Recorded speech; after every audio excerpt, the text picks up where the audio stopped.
Hello guys, charge की कुंडली खोलने के बाद अब हम लोग कूलम्स लॉ का क्रियाक्रम कर रहे हैं और आज का लेक्चर हमारा कूलम्स लॉ के ताबूत में आखिरी कील साबित होने जा रहा है। तो आज हम कूलम्स लॉ के ताबूत में आखिरी कील गाड़ेंगे और ये कील है comparison between Newton's law of gravitation and Coulomb's law of electrostatic force. इसके बीच में हम कंपैरिजन करेंगे और ये हमारा कूलम्स लॉ के ताबूत में आखिरी कील साबित होगा। हालांकि ये चीज़ बहुत इम्पोर्टेंट है बोर्ड के पर्पज़ के लिए। तो आज का लेक्चर जो है हमारा स्पेसिफिकली बोर्ड के बच्चों के लिए है, ओनली फॉर बोर्ड अपीयरिंग। अब जो बच्चे ऐसे हैं जो सिर्फ कंपटीशन की तैयारी कर रहे हैं या फिर ड्रॉपर्स बैच के बच्चे हैं, वो ये लेक्चर अगर स्किप कर दें कोई दिक्कत की बात नहीं है। मैं अगला लेक्चर उनके लिए लेकर आऊँगा जिसमें मैं खूब ढेर सारी प्रॉब्लम्स कराऊंगा इस लॉ पर। ठीक, तो आज का लेक्चर हमारा सिर्फ बोर्ड के लिए है, ओनली फॉर बोर्ड स्टूडेंट्स। ठीक है, टॉपिक क्या है हमारा? Comparison between Newton's law of gravitational force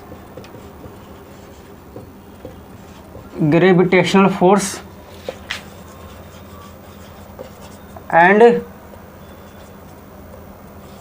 Coulomb's law of electrostatic force.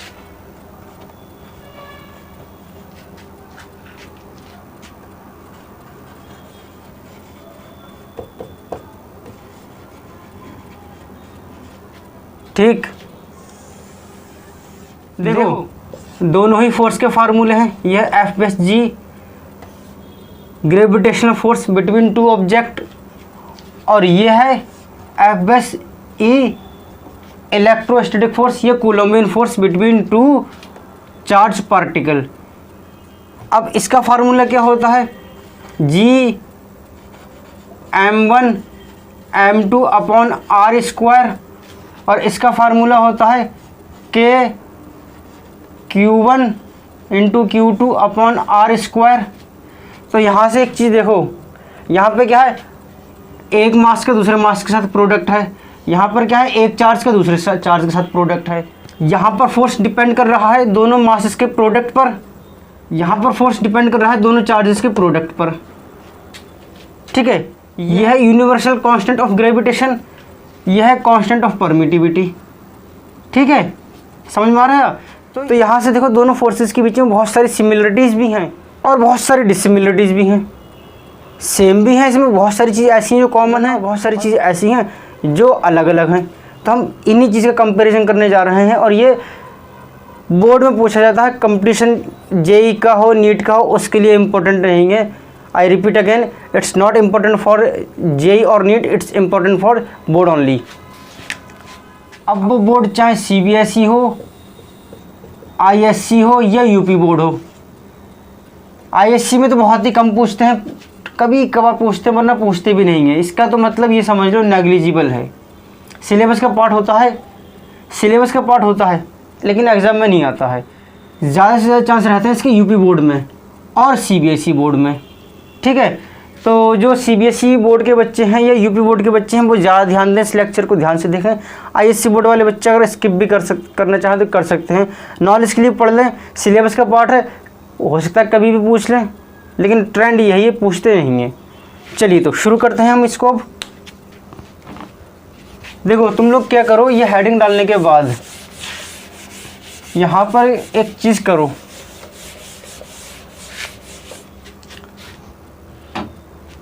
एक टेबल बना लो और इसमें सबसे पहले हम करेंगे सिमिलरिटीज़। मैं ये मिटा देता हूँ।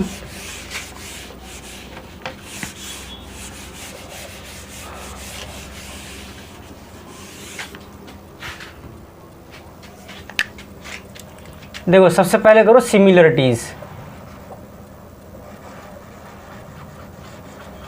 सिमिलरिटीज़ मतलब समानताएं, यानी कि वो चीज़ें जो दोनों फोर्सेस में कॉमन है, दोनों फोर्सेस में पाई जाती हैं। तो यहाँ पे एक काम करो, यहाँ पर बनाओ, एक लाइन खींचो,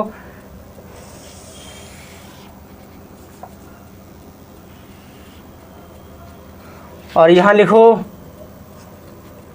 Newton's law of gravitational force, और यहाँ लिख लो कूलॉम्स लॉ। क्या चीज़? Coulomb's law.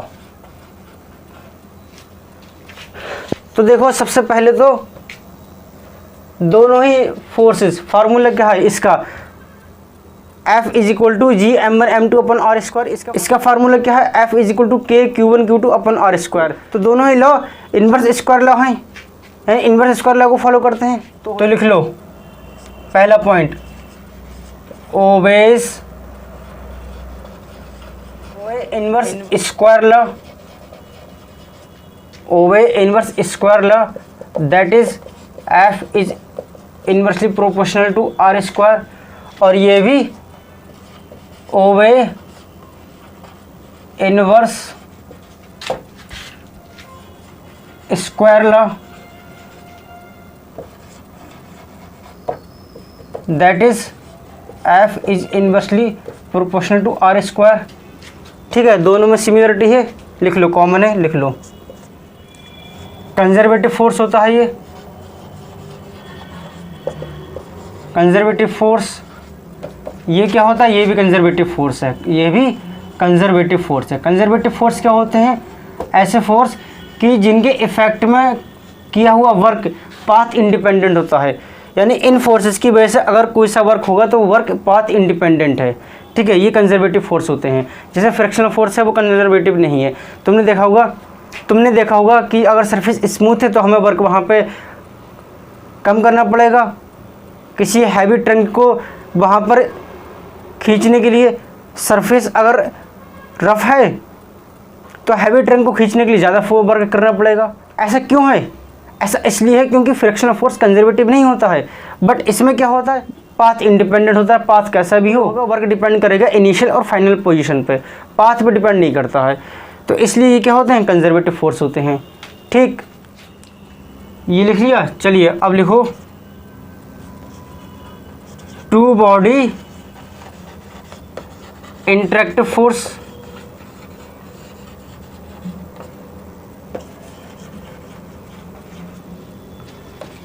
यहां भी लिखो टू बॉडी इंटरेक्टिव फोर्स। ये भी ऐसा ही रहता है।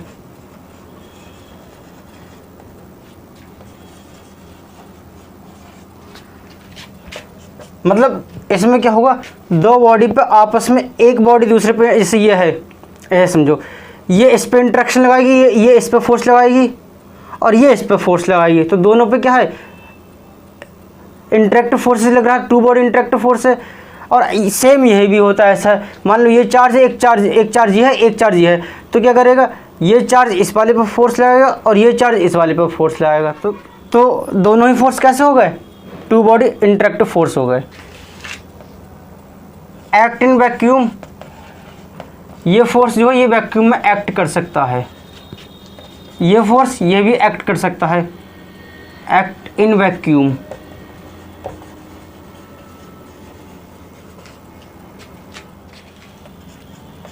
Follows Newton's third law. मतलब ये एक्शन रिएक्शन पेयर बनाते हैं, action reaction pair.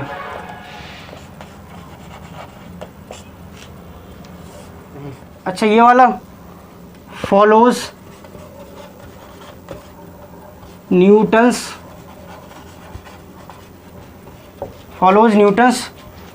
Third law. ये भी एक्शन रिएक्शन पेयर बनाते हैं।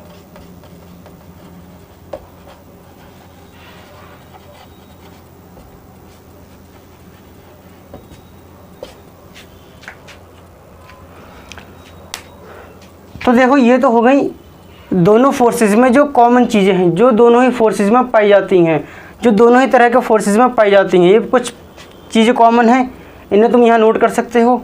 नोट कर लो जरा इन्हें। हो गया नोट? चलिए फिर करते हैं हम इनके बीच में डिफरेंस।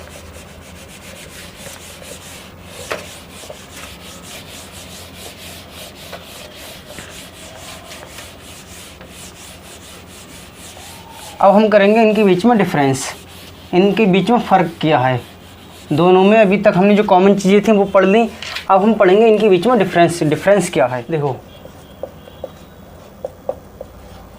डिफरेंस तो यहाँ पर अगेन यही लिखो तुम, न्यूटन्स यूनिवर्सल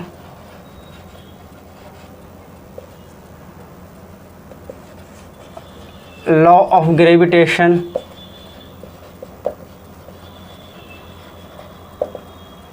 और यहाँ पर लिखो कूलॉम्स लॉ।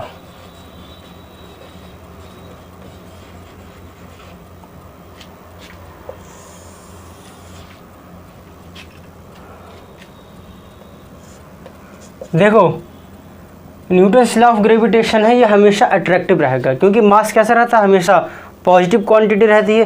तो न्यूटन्स लॉ ऑफ ग्रेविटेशन है, ये हमेशा कैसा रहेगा, इसमें जो फोर्स होगा, तो इसमें जो फोर्स रहेगा वो फोर्स कैसा होगा, अट्रैक्टिव होगा।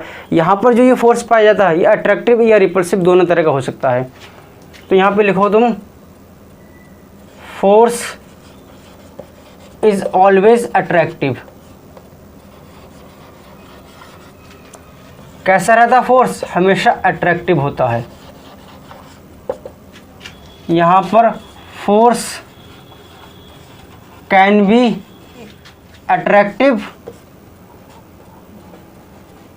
कैन बी अट्रैक्टिव और रिपल्सिव।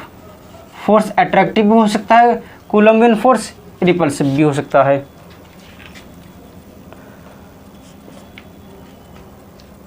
यूनिवर्सल लॉ कैसा है, ये यूनिवर्सल लॉ है, सब जगह सेम रहेगा। जैसे ये दो कोई मास पार्टिकल हैं, इनके बीच में जो फोर्स ऑफ ग्रेविटेशन यहाँ स्पेस में है, वही फोर्स ऑफ ग्रेविटेशन इनके बीच में अगर हम इन्हें पानी में डाल दें तब भी रहेगा। सेम यही फोर्स ऑफ अट्रैक्शन अगर हम इन्हें डाल दें केरोसिन ऑयल में तब भी रहेगा। सेम यही फोर्स ऑफ अट्रैक्शन अगर हम इन्हें डाल दें किस में, पेट्रोल, डीजल, सैंड, कहीं भी मतलब किसी भी मीडियम में रख दें, फोर्स ऑफ ग्रेविटेशन क्या रहेगा इनके बीच में, सेम रहेगा। लेकिन इलेक्ट्रोस्टैटिक फोर्स क्या रहेगा इनके बीच में, ये चेंज होगा। मान लेते हैं यहाँ पर इनके बीच में इलेक्ट्रोस्टैटिक फोर्स है 9 न्यूटन का, तो वाटर में डालने पर हो सकता है ये कम हो जाए। इनको ही हमने डाल दिया केरोसिन ऑयल में, तब क्या होगा, इनके बीच में फोर्स ऑफ अट्रैक्शन कुछ और होगा, या रिपल्सन, अट्रैक्शन का हो या रिपल्सन का हो तब कुछ और रहेगा, क्योंकि हम कूलम्बियन फोर्स की बात कर रहे हैं। इसी चीज़ को अगर हम डाल दें, इन्हें मिट्टी में दबा दें, तो इनके बीच में फिर जो कूलम्बियन फोर्स होगा वो कुछ और हो जाएगा। तो ये क्या है, ये तो यूनिवर्सल लॉ है, बट ये यूनिवर्सल लॉ नहीं है, नॉट अ यूनिवर्सल लॉ।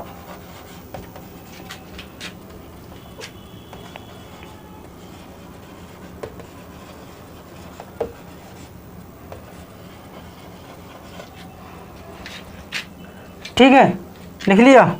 अच्छा हाँ, ये एक चीज़ है कि ये फोर्स वीक है, फोर्स इज वीक, ये फोर्स स्ट्रॉन्ग है, फोर्स इज स्ट्रॉन्ग। मतलब इन दो पार्टिकल के बीच में जो फोर्स ऑफ ग्रेविटेशन होगा वो बहुत बहुत बहुत कम होगा इन दो पार्टिकल के बीच में लगने वाले इलेक्ट्रोस्टैटिक फोर्सेस से। जैसे इलेक्ट्रॉन और प्रोटॉन के बीच में जो फोर्स ऑफ ग्रेविटेशन होता है वो इलेक्ट्रॉन और प्रोटॉन के बीच में लगने वाले इलेक्ट्रोस्टैटिक फोर्स से बहुत बहुत बहुत बहुत ही कम होता है। ठीक है, तो ये तुम यहाँ लिख लो। लिख लिया? चलिए फिर हमारा आज का आखिरी टॉपिक, फिर ख़त्म कहानी।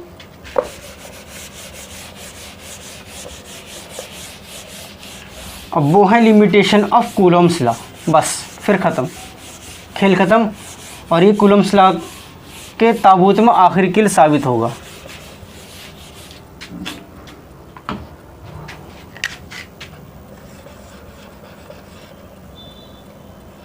लिमिटेशंस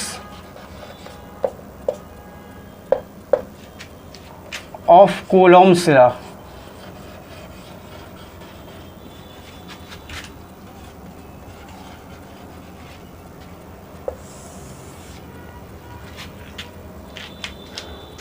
इसकी देखो कुछ लिमिटेशंस भी होती हैं, मतलब क्या होता है, इसके कुछ बाउंड्रीज़ की, बस इन्हीं बाउंड्रीज़ में ये एक्ट करेगा, इसके अलावा कुछ और अगर हो जाती हैं, बाउंड्रीज आ जाती हैं, तो फिर ये एक्ट नहीं करेगा। ये इसकी लिमिटेशन है, बाउंड्री है इसकी, या ड्रॉबैक की भी कह सकते हो इसके, कि इसके ड्रॉबैक हैं ये। तो पहला क्या है, ये valid only for charge at rest. अगर कोई दो चार्ज पार्टिकल रेस्ट पर हैं तभी उन पर एक्ट करेगा, ये वरना उन पर एक्ट नहीं करेगा। मीन्स अगर कोई दो चार्ज पार्टिकल रेस्ट पर हैं तभी उनके लिए वैलिड होगा, वरना वैलिड नहीं होगा। तभी हम ये कूलम्ब्स लॉ वहाँ पर अप्लाई कर सकते हैं, वरना अप्लाई नहीं कर सकते। अगर चार्ज मोशन में है, दोनों चार्ज अगर मोशन में हैं तो हम इन पर अप्लाई नहीं कर सकते। ठीक है। अगला पॉइंट, सर अगर एक मोशन में हो एक रेस्ट में हो, हाँ तब कर सकते हो, तब कर सकते हो, लेकिन दोनों ही मोशन में है तब नहीं कर सकते। ठीक, अच्छा, valid only for point charges. किसके लिए वैलिड रहता है ये? सिर्फ पॉइंट चार्जेस के लिए। पॉइंट चार्ज मैं बता चुका हूँ, ऐसे चार्जेस होते हैं जिनकी डायमेंशन उन दोनों के बीच में जो डिस्टेंस होती है उससे बहुत कम हो। पॉइंट चार्जेस ऐसे चार्जेस जिनकी डायमेंशन, जिनका साइज, जिनका रेडियस, जिनका डायमीटर, उनके बीच में जो डिस्टेंस है उससे बहुत बहुत बहुत बहुत बहुत ही कम हो, तो ऐसे चार्जेस को हम बोलते हैं पॉइंट चार्जेस। तो ये जो कूलम्ब्स लॉ है ये सिर्फ पॉइंट चार्जेस के लिए ही वैलिड है। ठीक, आखिरी point, it's not a universal law. It's, ऐसे लिखो, it is not a universal law. मैंने अभी बताया भी था तुम्हें जब डिफरेंस करा रहा था कूलम्ब्स लॉ के बीच में और Newton's law of gravitational force के बीच में, जब डिफरेंस करा रहा था वहाँ मैंने बताया भी था कि ये जो नियम है, ये जो लॉ है, ये यूनिवर्सल लॉ नहीं है। कैसे? जैसे मैंने भी एग्जांपल देकर तुम्हें समझाया था कि इसके और इसके बीच में जो ग्रेविटेशनल फोर्स लग रहा है वो सेम रहेगा। यहाँ रखा, यहाँ भी, पानी में डाल दें तो पानी में भी, कैरोसिन ऑयल में डाल दें तो कैरोसिन ऑयल में भी, मिट्टी में दबा दें तो मिट्टी में भी। लेकिन इसके और इसके बीच में लगने वाला जो कोलम्बियन फोर्स है, इलेक्ट्रोस्टैटिक फोर्स है, वो क्या होगा? सेम नहीं होगा। वो यहाँ पर कुछ और होगा, पानी में डाल दो तो कुछ और होगा, कैरोसिन ऑयल में डाल दो तो कुछ और होगा, मिट्टी में दबा दो तो कुछ और होगा। ठीक है, तो इसलिए ये क्या है, इसलिए ये जो है ये यूनिवर्सल लॉ नहीं है, तो ये इसकी लिमिटेशन है। ठीक, तो चलिए इसके साथ ही हमने कूलम्ब्स लॉ के ताबूत में आखिर कील ठोक दी है। तो आज के लेक्चर हमारा होता है यहाँ पर ही कंप्लीट। अब मैं जो लेक्चर लेकर आऊँगा उसमें मैं कूलम्ब्स लॉ पर जेईई मेंस और एडवांस में और नीट में आए हुए बढ़िया बढ़िया सवाल लेकर आऊँगा, उसमें वो कराऊँगा तुम्हें। उसके बाद फिर हमारा ये कूलम्ब्स लॉ हमेशा हमेशा के लिए दफन हो जाएगा। तो चलिए मिलते हैं फिर आपसे जल्द ही एक नए लेक्चर में, तब तक के लिए बाय।